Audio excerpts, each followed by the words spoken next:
Yes, this is my India shirt. It's the only thing I've ever had that was tailor-made for me, and I'm not 100% sure that's a good thing. I told Sarah, it fits me perfectly. I don't know if I like that or not. You know, I'm kind of used to things not fitting exactly right. But they came to the room and took all kinds of measurements, and when they measured my arms, he chuckled, and then he wrote down the number, and I was like, "Yep, he knows."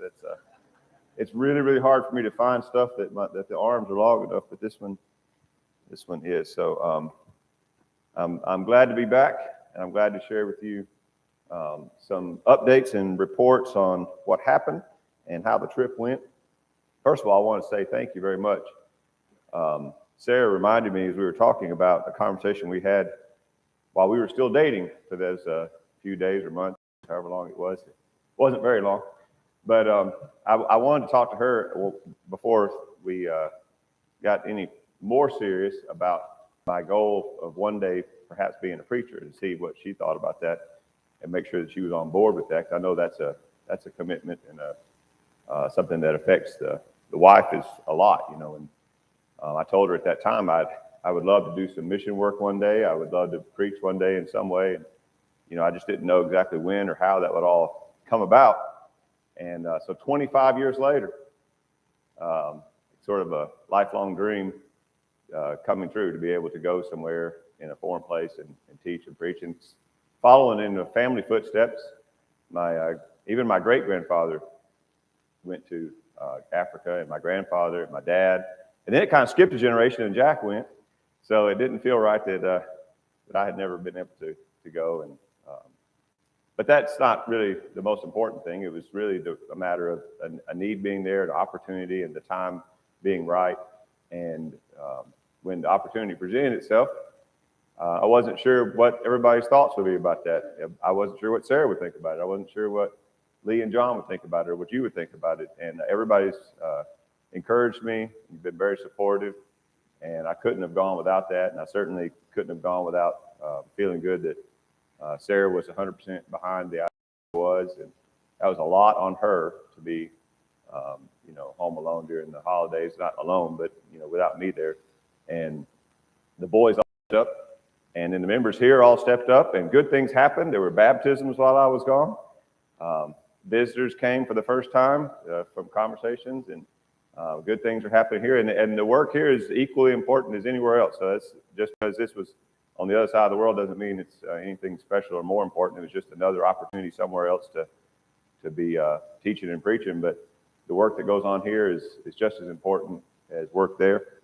And I was encouraged to hear the things that were happening here while I was over there, and hated to miss some of those big moments that went on here. But I'm glad that I was able to go. I'm very thankful. Couldn't have done it without your support and encouragement. And so I want to kind of tell you, the first part of this is kind of how the trip came about, and some background information on the people who went and the country of India. And so that's going to be this first lesson. And I really am struggling with the timing of these, like how it's hard to gauge how long each of these will take, whether it be too long or too short. But I split it into two because it was too much information. So in this first lesson, I'm just going to kind of introduce you, or maybe reintroduce you to these guys that were part of my traveling party, and how we were brought together. And then in the next lesson, I'm going to kind of just tell the story of the trip and the, you know, things that happened along the way in the 11 o'clock hour. So that's the plan for today. So the board of who knows who and how, person in the middle that I'll reveal in just a minute, that was kind of, we figured out there's a connection between us. That really became clear to me when I was actually already over there and was talking more about, like, how do you know each other? So I'll come back to that in a minute. But the main people that went, of course, were Comfort, Susanta, and Lemmy. And I want to tell you a little bit about their stories, each of them, and how we came to be together on this trip. So we'll start with Comfort.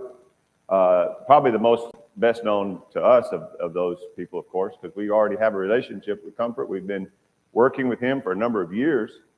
I was going back through my messages looking for some information, and I believe in 2018, we sent him some money for Bibles. And so we've been working with him. It started out, he was a contact in Zimbabwe, and we would receive requests for Bibles, teaching material, psalm books, and we sent money more than once. And then Lee connected, and we started getting reports from him. And then when we were in a position to be able to support people a couple of years ago or more, we talked to some of the brethren that had been to Zimbabwe, Steve Klein and Joe Greer, and they spoke highly of Comfort and Pick. And so we started regularly supporting them. But our relationship and work together with him goes back a number of years. And he is the son of a preacher. He grew up in the church, as we might say, and he kind of stepped into that role quite naturally and started out sort of in a serving capacity, encouraging, helping, delivering, carting people around, taking care of people. And that seems to be really where his passion is helping other people. And I even got to see that during the trip. But he also became the preacher of the Intimbani Church of Christ there near Bulawayo. And if you've read his little bio, you'll recall that that church had kind of dwindled down to just a handful of people, and they reached out to him. And by going around and encouraging some of the members, by doing some teaching, they've really built up that group and restored a lot of people to the Lord and to faithful service. And so, he's working there, and it was he's really the I was going. He's the reason. And back in 2019, he got a friend request from this guy, Susanta. So Susanta is in India. Of course, I forgot to mention that you can sort of see India over here on the corner. So you know where those are in relationship with each other. Somehow, and I was asking this question, Susanta, how did this friend request happen? And then that got them talking, and there was some mutual friend. You know how it is with Facebook. There's like somebody knew somebody, and it's funny how you get these friend requests. It's like, how did this person know me, And I was even more surprised because I get friend requests from total people, strangers, and a lot of times I don't accept them if they're, especially from somewhere far, far away, because I think, there's no way I know you, and what do you want? Why are you sending me a friend request? But he accepted it, and they got to talking. This was during the lockdown, and all you could do is, everybody was kind of shut down. And so they started communicating. And so a little bit about Susanta's story. He grew up in this little village, and I've got some pictures later of his house and where his parents live now. And they were Catholic when he was a little kid, and then somehow became associated with a Pentecostal church that was there. I found out that Pentecostals have been very active in India, lots of Pentecostal influence. So if you run across some church or whatever, it's really good chance that it has Pentecostal type backgrounds, meaning charismatic worship, instruments, speaking in tongues, all those kinds of things we associate with the charismatic kind of movement, belief in miracles and prophets and all those sorts of things. So for whatever reason, I'm not sure all the history, the Pentecostal church has been very active in India, and has a strong presence there. And so we ran into that, again and again and again. Well, Susanta went to this Pentecostal church, and I suppose somebody there, I was asking him, how did this come about? But must have identified him as kind of a sharp, promising young man with a lot of potential, because they sponsored him to go to what is essentially a seminary down in the south part of India. They sent him away to college, which was a very unusual opportunity from someone from the village where he lived. In America, the land of opportunity, there's nothing stops anybody from, pursuing whatever dream they want to pursue. But there, it's really, really difficult for people from humble means to go off to school and to have those kind of experiences. But someone kind of saw something in him, and they encouraged him, and they gave him this opportunity. So he went off and studied, and that's where he became fluent in English. And he, of course, like most people there, knows 3 or 4 languages. They know their home language, and then they know the national language, and then they know maybe the neighboring language, and he knows English. And he also studied the Bible. That lasted about 3 years, I believe. and then went back to the town called Bhubaneswar, which I'll have on the map here in a second. And that's where he was working, teaching at a Christian college, teaching college-age people, teaching survey of the Old Testament, survey of the New Testament, and as a teacher, because he'd been off to school. During that time, he sends a friend request to Comfort. And so that was when this connection was made between Susanta, who's this teacher at a Christian college, and Comfort. So they're having trouble communicating. The language, they could tell they weren't really connecting all that well. But Comfort knew someone who might be able to help, which is Lemmy, and I'll introduce him in a minute. And Comfort introduced Lemmy. Lemmy started this online study with Susanta that lasted a couple of years. And at the conclusion of that, he decided he needed to be baptized again, and that's him being baptized. So they had to find somebody to baptize him. And he's in this state where we had like very little or no contacts, but they did some searching around. They found somebody who traveled to his hometown to meet him and baptize him.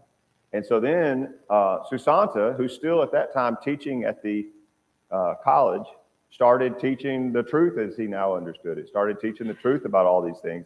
And in very short order, they fired him. So he lost his means of support. He lost, his income and his connection with the school there, because he was now teaching what, he understood, what we understand the Bible to say about all those kind of things. And so the church where Lemmy is started supporting him and helping him and working with him. And that's kind of how we get to closer to where we are in the story now. So that was 2021. I think he sent the friend request to Comfort in 2019 or 20. I get some of this timeline a little mixed up. But I was going back through Comfort's reports, and all this was in there.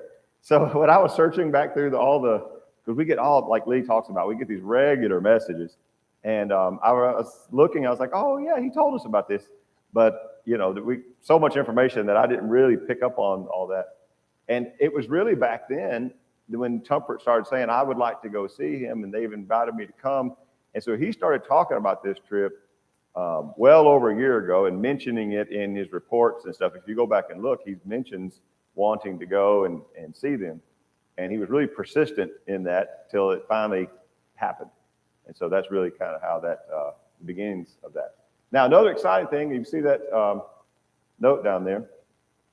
This is Joanna, and the one holding the Bible, and they're to be married this year. But what's interesting about that is this is the very, very traditional arranged marriage thing that goes on in India. So he even says, this is the girl that my parents have chosen for me. He said, he sent me this picture. He said, send this to Sarah. This is the girl my parents have chosen. And that's like as normal as saying, I'm going to Walmart. It's like, that's like the way it works. And now they do have what they call love marriages. There's two kinds of marriages. There's people that have the love marriage, and that's where you find somebody and you kind of see them and they catch your eye and you talk and date like we're familiar with. But they also have these arranged marriages, and they're equally common, and neither one of them is all that unusual to them, although it is very strange to us. So the connection with her is she has a brother that married his sister, and their family, she lived a couple hours away. But when that wedding a couple of years ago, his parents saw her and thought, hey, she might be a good one for our son. And they started the conversation. So he had only ever seen her at that wedding and couldn't remember what she looked like and had pictures of her and had never spoken to her since. And so because I said to him, what does she think about you going on this trip? I said, do you not? He said, no, we don't talk. You don't talk like you don't talk all the time. He said, no, it's not allowed. And so he said, we won't speak until basically after this certain step in the process. So not only does he not know her, couldn't remember what she looked like till this picture was sent just a couple of weeks ago, and had never spoken to her ever. So the most recent development is on the 3rd of January, he traveled and met her for the first time since the wedding. This was the next step in this process. he went with his family to her family home. And I was just talking to him about it this morning on the phone and asking him how it went. They sat down together. Her family's there. He traveled with his family and representatives. And so he said, hi, how are you? And he said, are you ready to marry me? And she said, yes, I will marry a preacher. And so I said, that's really good. I said, did you get to like go for a walk? And he said, no. The family said, he said, some families allow that, but her family said, whatever you have to say, you can say here in front of us. So the family sat with him and their family sat with her, and they talked as much as you could talk like that. And then they left and they came back home. And so the next step in the process is her family will come to his family's house, but without her. She won't come until they're married. So her family will come to his family home in sometime in the next month, and they'll host them and have a meal, and they'll kind of check out, make sure that everything's good, that he's going to be able to provide and all that kind of stuff. They want, everybody wants to make sure this is a good match from both ends. And then if that goes well, he will go back to her house one more time for what's called a ring ceremony, which is similar to what we would call engagement. So when he goes back, he will see her again, and he's hoping maybe then they'll be able to talk a little bit more privately, like actually the two of them together. But anyway, he'll give her a ring, and then that'll be the last time he sees her till the wedding, I think. So at that point, she'll come home, and that she'll be his wife forever and ever and ever. But anyway, it's exciting. He's really excited about that. And he was excited to share this picture. He said, send this to Sarah, it will make her happy. And it did. And so we're really happy for him. And so anyway, you can join us in praying that all that goes well. She believes she's a Bible believing person. She's at least, but I don't know exactly what her background is. It might be Catholic or something like that. So there's probably going to be some, studying and working together that they'll do along those lines as well. Okay. Now, Lemmy, the next person in this thing. So Lemmy's in Zimbabwe is right there. And there's a lot of communication between Zimbabwe and South Africa. And he lives in a town called Durban, South Africa, and he's an elder in the Phoenix Church of Christ there. Somehow Comfort knew him, and that's the missing link that I'll explain here in a minute. But when Comfort started talking to Susanta, and he started realizing that there's some stuff here that needs to be worked out, and there's some things he does that I don't think are right. And he reached out to Lemmy to see if Lemmy could help, because Lemmy is of Indian descent. Now, I thought Lemmy had grown up in India, but I was wrong about that.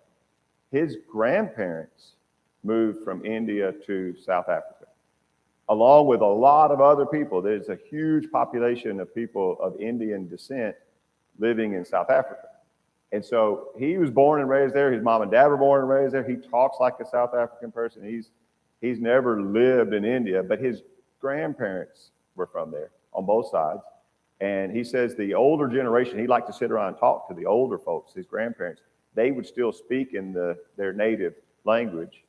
So he understands a little bit of that. He can, when people are talking, he can follow along with what they're saying, but he doesn't speak it really fluently. He knows a lot of words, but he can't really talk to them in their Indian language. But when they're talking, he can follow what they're saying. So because he's grown up kind of hearing it in the older generation talking that way. So it was easier for him to communicate with Susanta than it was for Comfort. And so he started this online study with him and with several other people. And his church in South Africa, I found out, it's about 100 people. I think it's the largest congregation of the Lord's Church in South Africa. All of them are of Indian descent at his congregation. So where he lives is like in a little pocket of area of the community where there's a lot of people of Indian descent. And their whole congregation is basically people that are of similar background at that place. And they have a big interest in the people back in the land where they all originally, came from. So they communicate and they have these, so he has a lot of contacts there, which kind of explains all these little stops along the way. Because in addition to Susanta, he's had online studies and communications with quite a few preachers and brethren in churches and he's made several trips to India. Now, a little bit more about him. He was not a preacher, never has been a preacher. He worked for the Postal Service. And he started out as like a manager of like a post office, but then he went up and up and up and up and up in the chain to where he was a pretty important person, traveled all over the country, working in as some kind of executive in their postal system. And 11 years ago, he had a heart attack and he had to have triple bypass surgery. And they told him, you need to like cut down on the stress. So he retired and retired fairly early. But with, I think, good benefits from a job like that, he's been able to. But what he decided to do is spend his retirement in doing personal work. So he loves to study with people. He studies online. He studies, and he's very active in the church there. They don't have a full-time preacher. The men just all share the work of preaching at his congregation. So he has lots of these kinds of communications going on, and so Susanta, he was glad to study with him. And he and his wife have gone to India 4 times. He's gone 4 times before this, I think once with his wife, somewhat on like touristy kind of trip, and sometimes going and preaching and meeting with people that he's talked to. But this was his first ever trip where the church sent him just for preaching purposes. So he's gone before and met with people and taught and preached, but he's never gone when he was being sent by his church. And it's the first time his church has ever sent someone to go preach somewhere in a foreign place. And it's his first time ever going and like leading a group of other preachers. So it's always just been him and maybe him and his wife. And so when I realized that, I was like, wow. So this is the first time Comfort's ever left his country to go preach. The first time I've ever gone anywhere to go preach outside of here. The first time he's ever done this exact thing, although he's got more experience than the rest of us. And of course, Susanta's brand new at all of this. And so the 4 of us, it was a new experience for everybody. And that was really kind of exciting. And I have to say that Lemmy, and we all recognize this all along, Lemmy did the organizing and planning, and he did an excellent job. He made all the arrangements. He kind of figured out how far each place was from the next and where we would need to stop and who we were going to see and how long we'd be there. Very, very detailed plan. Lots of work, as you can imagine, went into that. And really, for it being a first time, it went very, very smoothly. And I was really impressed. And we told him all the time how impressed we were that he was basically the team leader. And he did a great job, all things considered, of leading this kind of traveling party on this trip. So we got there, and I started thinking, how do you guys know each other? And it turns out that the way they know each other was a guy named Patty Kendallball, and Terry knows Patty, but I don't know if anybody else, and Karen does. I don't know how many other people know Patty Kendallball. So Patty and Sandy, very interesting story about them. They've known Comfort since he was a little boy, and they've known Lemmy for 40 years. And I've known him for about 15 years. And the reason is he grew up in Zimbabwe, if I'm not mistaken, believe it or not. He moved later to South Africa, and he now lives in Alabama. And he's done preaching. He's made many trips over there to preach. And we would go, Terry brought me and introduced me to this preacher study in Alabama. And when we would go, a lot of times he would be there and he would give an update and talk to us about what he's doing and his travels to and from. And so we kind of got to hear about this guy, and he has a really neat accent. In fact, he sounds, if you close your eyes, he and Lemmy sound identical to me. They have the same exact accent. But he would talk about the work there and the challenges they were facing and all this kind of stuff. And he would be making a trip back and forth. And he didn't own up in years. And his health hasn't been good. He's been fighting cancer. He's doing okay at the moment. His wife's had health troubles as well. But they've got to be in, I don't want to guess how old they are. But he's been doing this quite a while. And when Comfort was trying to tell me about, we need to go to Zimbabwe. We need to go to India. And I was a little bit hesitant about the whole idea. I just wasn't sure about it. But he mentioned something about, he said, I was talking to Brother Kendallball. I said, hey, I know him. And so I went and called Patty, and Sandy and Patty got on the phone, on speakerphone, And they were super excited about this whole trip. And they were very encouraging and said, this would be so good for you. You would learn so much. And it would be, it'll benefit you a lot. And I thought that was interesting. They kept talking about how much it would help me. Instead of like, this will be good for the people in India, or this will be good for comfort, or this will be good. They kept saying, you should do this and you will be benefited by this. It will be a wonderful thing for you. And they were right. It was really good. But they were super encouraging to me. And they actually knew comfort. And there was years ago, there was a man who's had a health problem, something wrong with his leg, and he needed help. And they reached out to Lemmy and made the contact. But Lemmy had never met Comfort in person until a couple of months ago. They had only communicated kind of like we by sending some help there to help out with some need. And they had communicated online, but I thought they kind of went way back. But no, they had only met. So really, we were all kind of meeting for the first time. And it was the first time they had met Susanta in person other than through these online studies. And so everybody that was meeting, it was like connecting pretty fresh relationships there with everybody. And at one night we were sitting at dinner and I heard Comfort had his phone out and he had called the Kendall Balls and had them on FaceTime.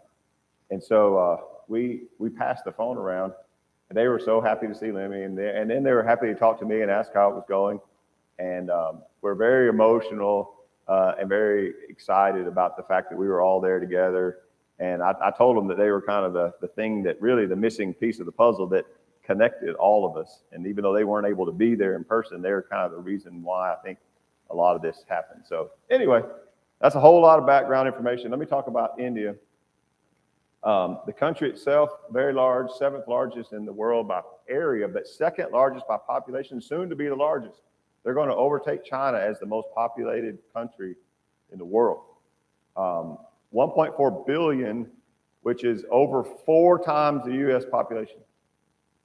So take 4 United States, it's bigger than that number of people. Lots and lots of people. There's 28 states, and they have 23 official languages, but there's way more than that, languages and dialects, but there's 23 official languages. Every state basically has a different language, essentially, and then within the states, there's other languages as well. So it's amazing how many different language groups they have. Where we started out was up here, and we ended up down here. We passed through 3 states, and each of those states had a different language. And so as I talked to the men at the last stop, I got them to write my name on my little journal in the front cover. So it started with this guy who was an English professor. And up above that, but it just doesn't fit on here, he wrote my name, and of course in cursive, but that's not all that special for us. But he's super educated in English. And then I said, Susanta, write my name in Odia. That's the language they speak in his state. And so this is Eric Reynolds in his script, basically. And so then we traveled a little further down. We were at a place where they speak Telugu. And so this guy wrote my name. This is my name in Telugu. And this guy, David, wrote my name in Tamil, which is the language down here in the bottom. So this is Eric Reynolds in Tamil, Telugu, and Odia. And then the national language that everybody's supposed to know and is in the main cities of Mumbai and Delhi is Hindi. And so Hindi's kind of like the one language everybody kind of can talk. And so this is what my name would look like in Hindi. So as you can tell, those are nothing alike. I mean, it isn't like they're almost the same thing. They're like night and day, the alphabet at least. And the languages themselves are somewhat similar and somewhat different. But I'll tell you a little bit more about that as we go. Lots of cows. I thought about the McCords the whole time I was there. I kept saying, this is the place you guys would love to see all these cows. They are lots of cows. I don't know how to say it. They're everywhere. They're in the median. They're in the middle of the street. They're in the middle of town. Most of them look pretty healthy to me. They weren't. They look like they were well cared for. I found out that people feed them rice, and they take good care of them. Basically, I thought they all belonged to somebody, but it turns out they just don't. Most of them in town, at least, are just kind of free range, in the middle of traffic, free range. But somehow they get fed and cared for, and I think somebody cleans up after them. Because I finally asked one day, I was like, does somebody pick up after these cows? Because you think you'd see, evidence of cows everywhere. And it's not as much as you would expect. They said, yeah, they pick up. That's like maybe, well, anyway. There's some things that don't get picked up, let me just say. But the cows, they seem to clean up after, I think. There's one laying on the ground here, another one there. And there's so many pictures and videos, I decided, I'm just going to have two. That's not all that important. It's just something that you notice because I'm not used to. And I told them at home, every now and then a cow gets out. And I have seen a cow on the side of the highway and stopped and tried to find its owner to say, the cow is out, because it's like, this is a problem, the cow is like, there's a cow and he's not in the fence, but they're like roaming the streets of the cities and, in the middle of the highway, and nobody seems to be bothered by it. It's like the way it's supposed to be, I guess. So a little bit more about India, the political situation. I thought this was interesting. I'll go a little long, hang with me, we're getting close. Bhubaneswar is this town we started in, Odisha, and I was looking it up on Wikipedia, and it had this statement when you get down to religion. Bhubaneswar is a very religiously diverse city. And beside it is this graph. So their definition of diverse is a little different than how we would define diverse. 95% Hindu, 0.92, less than 1 out of 100 people there would identify as Christian, some Muslims, and then some others. So they're very diverse in this little sliver right there, but there's really not a lot of diversity. Everybody's Hindu. And of course, I'll have more about this in a future lesson. I took lots of pictures of these things because there's so much the Bible says about idols and all that. And I thought there's something here that I want to study and talk about. One of the ones you see everywhere, and you see this here in America if you go to restaurants, is this Ganesha. It's that particular looking guy with an elephant head. When you get further down into the lower states, there was one with a monkey face. And I can't remember his name. But lots and lots and lots and lots and lots of gods. And you see these things, the temples to them everywhere. So that's the majority, far and away the majority of the people. They're politically, their current prime minister, a guy named Modi, is very, well, here's a statement I read about him. He remains a figure of controversy domestically and internationally over his Hindu nationalist beliefs. So I mentioned last week that there's this kind of wave of nationalism spreading around the globe where people are against outside influence and against outsiders and people coming in and changing things. We see that here in America, but it's also playing out in Europe, and it's playing out it's playing out in India, where there's this kind of idea we don't really want foreign influence. We want to keep our culture and our people. And what that turns into is some hostilities against people like me who would come in and try to teach something other than Hinduism. So there's a movement that's against that. In fact, what was in the news and was talked about quite a bit is they're passing these laws called anti-conversion laws that make it illegal under some circumstances to convert somebody. A couple of snippets from that: 3 to 5 years imprisonment for illegal conversion. And here's how they define it. Conversion due to force, undue influence, coercion, allurement, or by any fraudulent means, or a promise of marriage. What they don't want is somebody coming in and forcing people to convert, which we would agree with that. Apparently, there's some concern among the Muslim community where they've had people who were, didn't have a lot of say in it, but were kind of made to become Muslims, maybe through some family connection. But they also don't like the fact that they feel like Christians come in and teach among the very poor, and some of those people are converted, and they feel like they promise them stuff, and they're being converted, and so they're against that. And this article goes on to say growing intolerance against Christians and other minorities.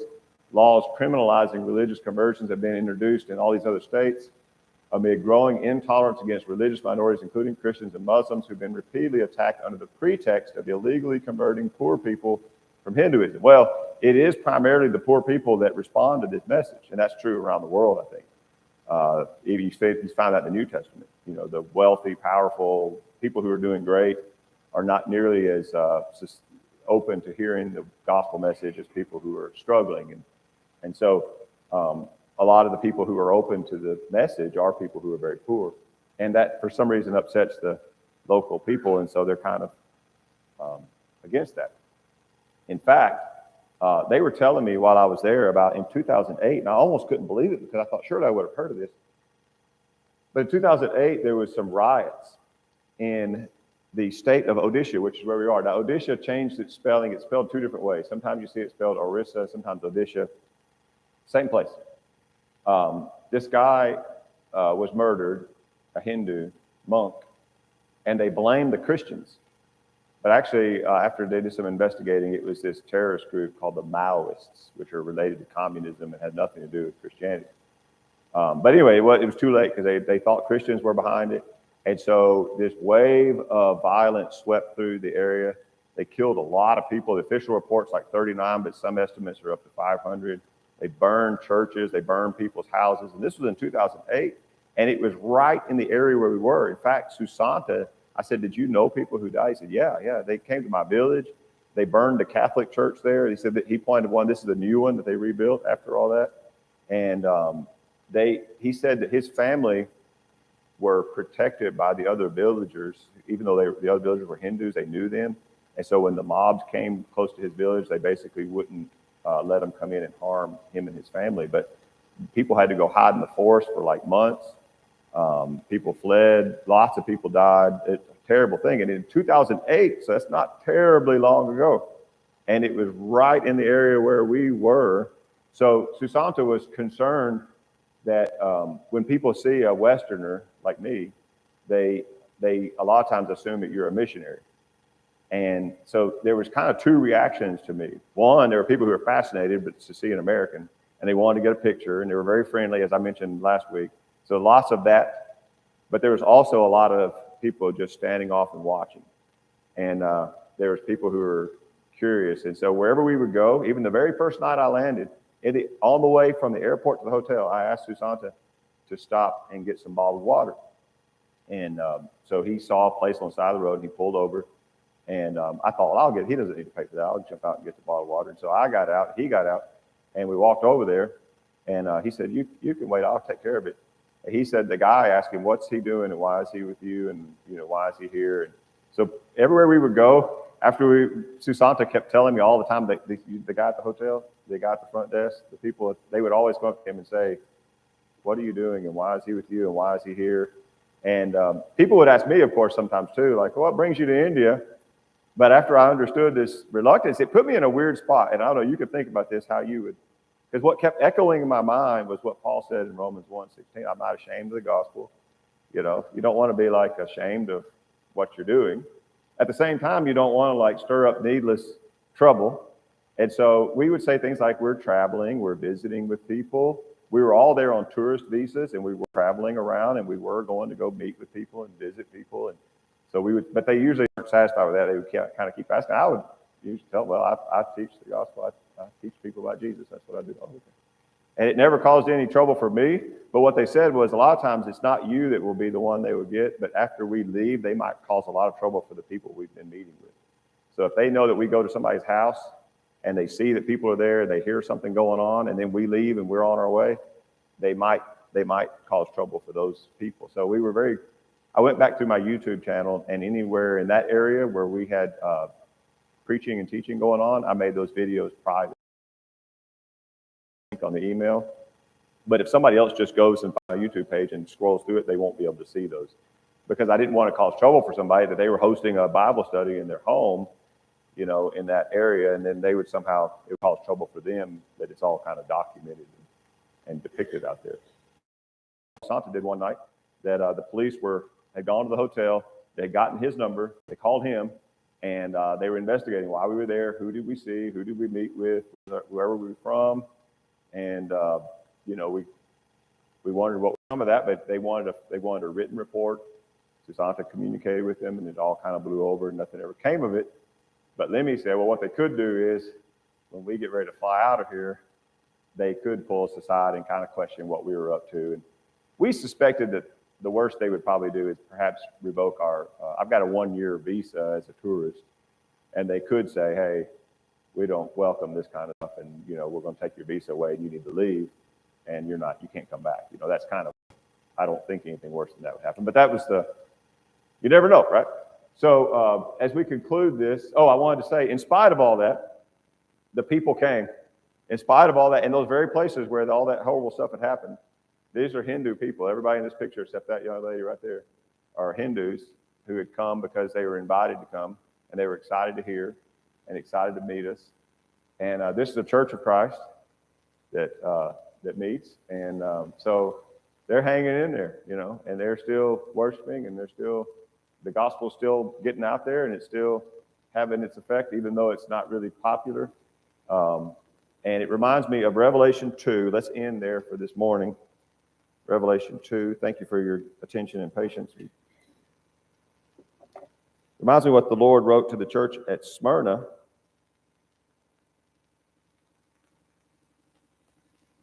Revelation 2, beginning in verse 8. To the angel of the church in Smyrna write, the words of the first and the last who died and came to life. I know your tribulation and your poverty, but you are rich. And the slander of those who say that they are Jews and are not, but are a synagogue of Satan. Do not fear what you are about to suffer.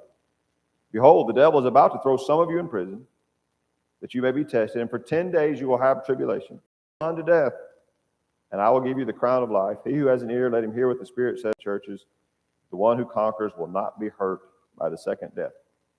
So I thought about that. We often repeat that line, be faithful unto death.